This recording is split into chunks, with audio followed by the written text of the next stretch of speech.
The Finders Cult: Accusations of Pedophilia with Links to the CIA.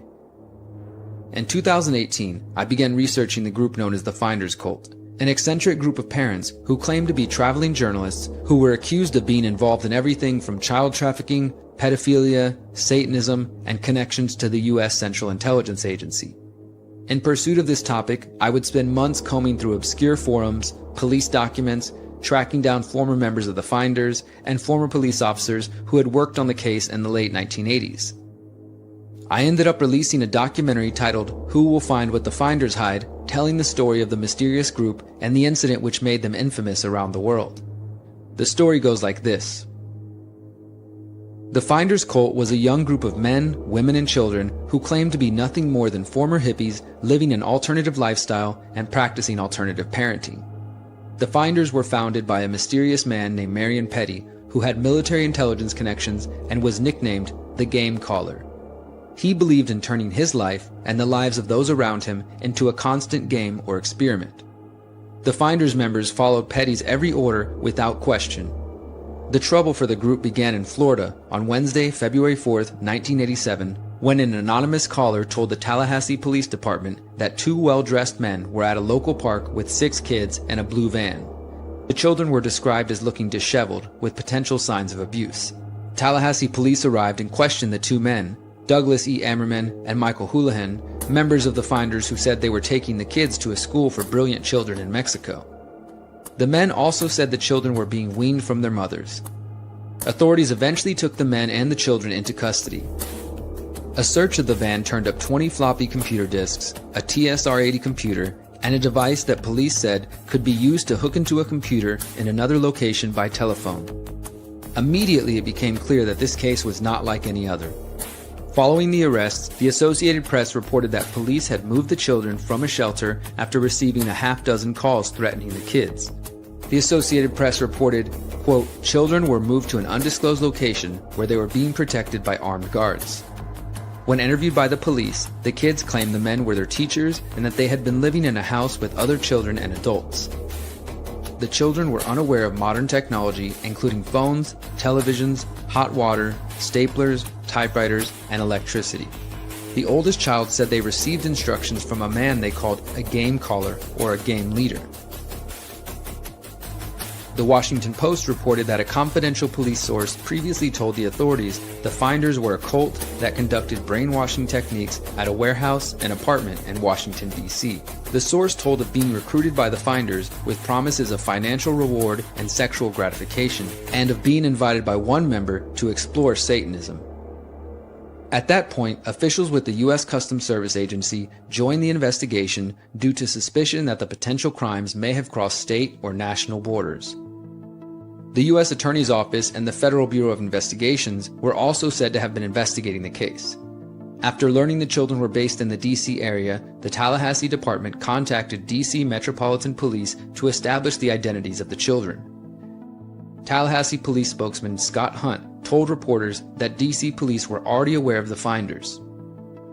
On Friday, February 6th, Virginia State Police raided a 90-acre farm owned by Marion Petty in rural Madison County, Virginia. Neighbors of the farm said children were often brought to the farm in vans, usually crying. An FBI report states that the evidence of a satanic cult ritual was discovered.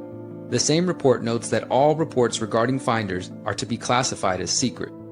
Meanwhile, D.C. Metro Police and U.S. Customs Service agents raided other Finders properties, including a duplex apartment building and warehouse in Washington, D.C.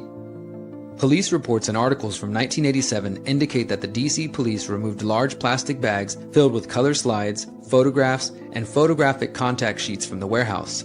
Some of the photos were of naked children. U.S. Customs spokesman David Hoover told the Post, quote, "We're not saying that it's pornographic, but it has all the earmarks."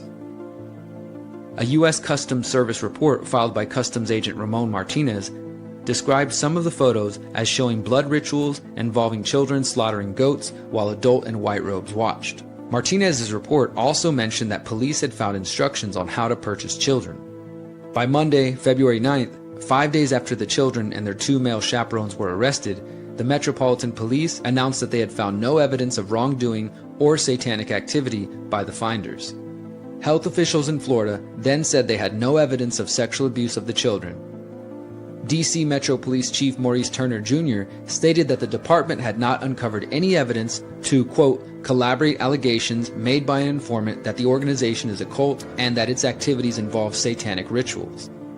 By Thursday, February 12th, the FBI's Washington field office also said the investigation had not uncovered any evidence of federal violations.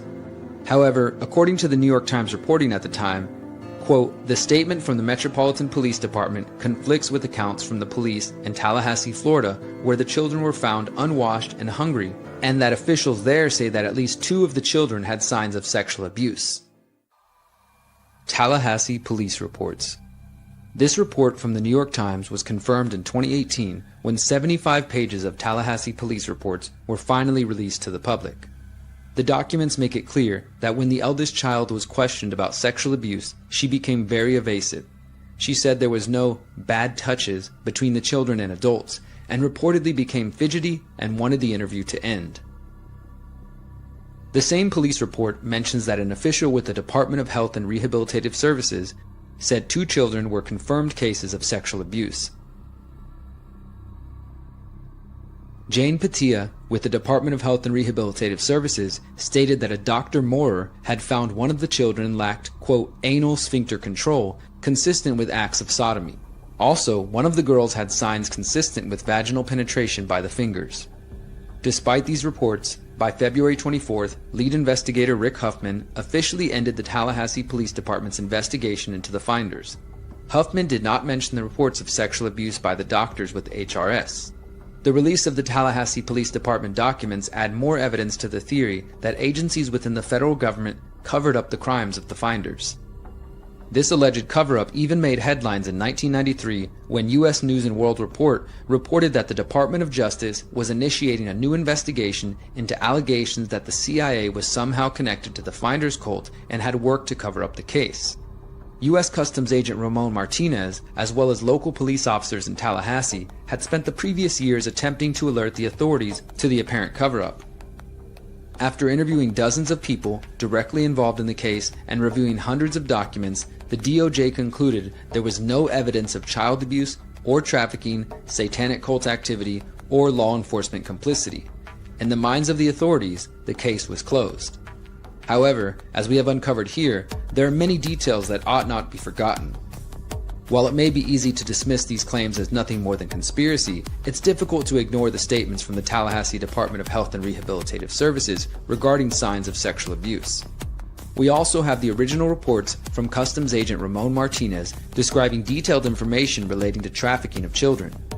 While participating in the raid of the finder's warehouse, Martinez conducted a limited search of the documents and claimed he saw many suspicious details, including detailed instructions for obtaining children for unspecified purposes and another message specifically ordering the purchase of 2 children in Hong Kong to be arranged through a contact in the Chinese embassy. In October 2018, I spoke with Ramon Martinez via email about his experience, his claims of a cover-up, and whether or not he still stood by his story. In one email, Martinez made it clear that he stands by his original report and does not believe anyone will be held responsible. On November 1st, 2018, Martinez wrote, quote, "Nothing's ever come of any info I've provided over the years except professional grief. I have no delusions of anyone ever being held accountable for what I know happened." I decided I would fly across the United States to attempt to meet Martinez in person to encourage him to go public with his knowledge of a government cover-up of the abuse of children. Martinez kindly told me to F off and stay away from him. He has since refused to answer my emails or my phone calls. In September 2018, I became the first person in more than 30 years to interview a member of the Finders on the record.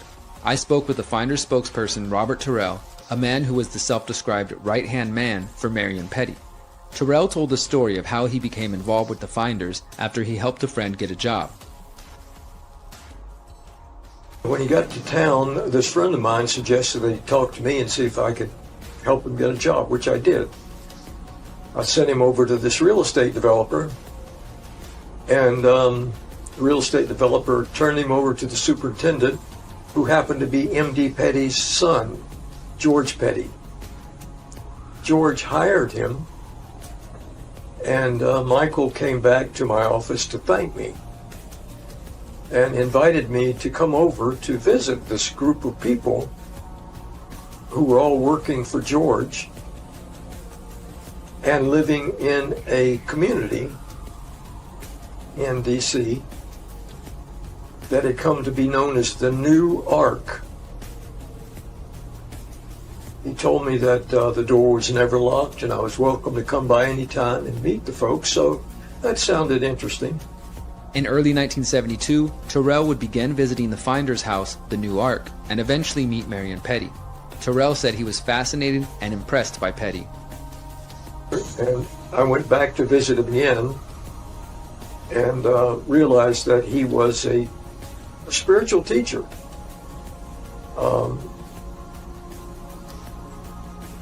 Based on the questions that he asked me. And so I asked him some questions as well. After meeting Petty, Terrell decided to move into the New Ark with the finders and traveled with them around the country. Soon after, Terrell's wife filed for divorce. After giving the majority of his savings to his ex-wife and children, Terrell then used his remaining savings to purchase several buildings for the finders. It is these buildings which would later be raided by the police. I asked Terrell directly about the 1987 arrests and the claims of child abuse involving the finders. I want to give you an opportunity just to answer as clearly as possible, and if you can restate the question, just to make it clear for the audience. Yeah, sure. Is there any truth to the finders, the New Ark, having involvement with trafficking children, with child molestation, with child pedophilia, any of these sort of things that have come up in the last 2 or 3 decades? Absolutely. There was no child molestation. There was no trafficking children. That was a complete fantasy, fiction. Terrell claims that the rumors of Satanism and child abuse came from a disgruntled former member of the finders who reported these allegedly false claims to the police in an effort to get back at an ex-boyfriend. There was a man named Alan Schoen who was a part of the finders, and he met a woman outside, and they became close friends, and after a while, I don't know what was going on between the two of them, but he pulled away from her. He had told her something about our effort to raise 3 children, and she went to the D.C. police and told them that we were a satanic cult. And so they opened an investigation. I don't know what a satanic cult is, and even whether it's against the law, but... Was this in D.C.? Was this investigation? She went to the D.C. police, or? Yes, it was in D.C. And as evidence of the fact that we were a satanic cult, she took a police officer into the park. Our apartment buildings were right next to Glover Archibald Park, which is a 400-acre park in downtown D.C. It's a wonderful place.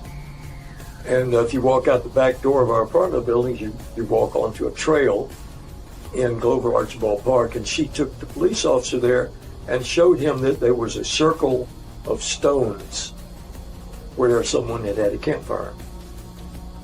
And this was the evidence that we were a satanic cult, that we had campfires. It was not us. I mean, I don't know where that came from, but that was enough evidence for them to open an investigation. In March 2019, 5 months after I spoke with Terrell, I released my documentary, Who Will Find What the Finders Hide, sharing the details of the finders' story, including my interview with Terrell.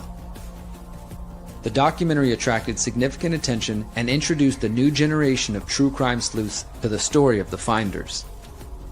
In October 2019, only 6 months after the release of my documentary, the FBI began releasing hundreds of pages of previously unreleased documents relating to the finders. Between October 2019 and May 2022, the FBI released 4 sets of documents. Most of the documents contain references to elements of the story which have been widely known to the public. However, some of the pages add further corroboration to the claims that the finders had some type of involvement with the U.S. intelligence community, particularly the CIA. For example, on page 66 of the first FBI document dump, we find a page from the Washington Metro Police Department's investigation into the finders titled Summary. It states, quote, "It is this writer's belief that the Finders organization is and has been utilized by the CIA as a disinformation service, spreading non-essential, non-critical information to various organizations throughout the United States and overseas." Regarding the allegations of abuse of children, the redacted author writes, quote, "I do not think that child abuse was a planned tactic of this group, but as in any cross-section of society, sick and demented subjects belong to a cult as well. I do believe the shaping of the children is a planned experiment of this group, as in the case of the Nazis, they strove for a perfect society. Thereby, in their own way, they tried to form a group of children and ultimately adults that did not suffer from the ills of normal society." The unknown law enforcement officer who wrote the report also stated that it was his belief that the Finders did not disband, but, quote, "as reported in their master plan, have only appeared to disband to prevent further detection from law enforcement and social service officials." The officer concludes his summary by calling for the Finders to be monitored. I interviewed Robert Terrell again in October 2021, nearly 3 years after our first discussion and 2.5 years after my documentary was released. He was unhappy with the conclusions of my documentary and made it clear to me that he did not think I was a credible journalist. I thought I had good rapport with you. I liked you. You seem like a very nice guy. But somehow or other, you got the wrong idea of what the Finders were about. The Finders were a utopian community that recognized the kind of turmoil that the earth is now in and wanted to do something about it. So we experimented with different ways of living together and raising children so that they would be able to cope with the kind of nonsense that the world has now fallen into. So you could call it a failed experiment, but you can't call it a conspiracy to do the kind of things that the conspiracy theorists online accuse the Finders of being. We were not that. We were a utopian community that was founded on higher principles than making more money and living a life of comfort. There's a difference between a truth seeker and a comfort seeker. We were truth seekers. So I hope that when you ask me questions, like you said you had a couple of questions, that's great, glad to answer them. I hope that you will take the answers within the context of what I have just said. Sure. Because I'm telling you the truth. And I hope that you will re-examine the nonsense that is online about the Finders. It's absurd stuff that is put online because of some kind of a problem that the people who put it online have with themselves. It has nothing to do with who we were. So go ahead and ask me your questions, and I hope that they will not just be questions that you can grab a hold of and use to reinforce the conclusions that you have already reached. Sure. We had a heated discussion about what the documents say and what Mr. Terrell says.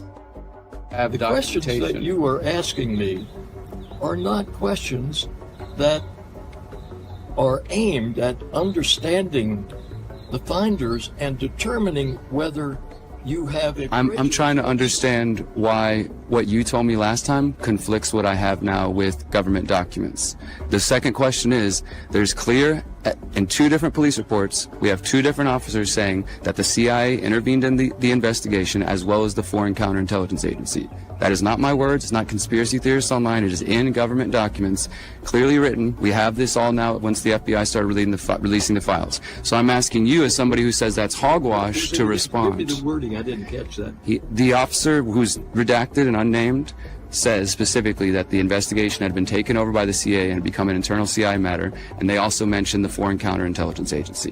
What is your agenda to be questioning this? I mean, I'm just looking at the police documents and trying to make heads or tails of what really happened. Obviously, talking to people like yourself, talking to people like the customs agent, Ramon Martinez, who filed the report, talking to people involved in these things. Fired for incompetence. Fired for incompetence. In his view, he would say his career was destroyed because he tried to bring things to the table that nobody wanted to hear. That's his perspective.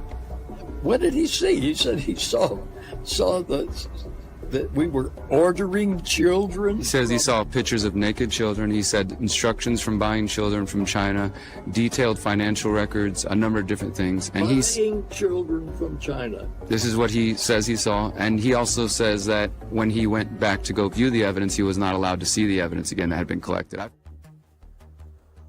As of 2024, no former member of the Finders or their children have come forward to admit involvement with child abuse or connections to intelligence agencies.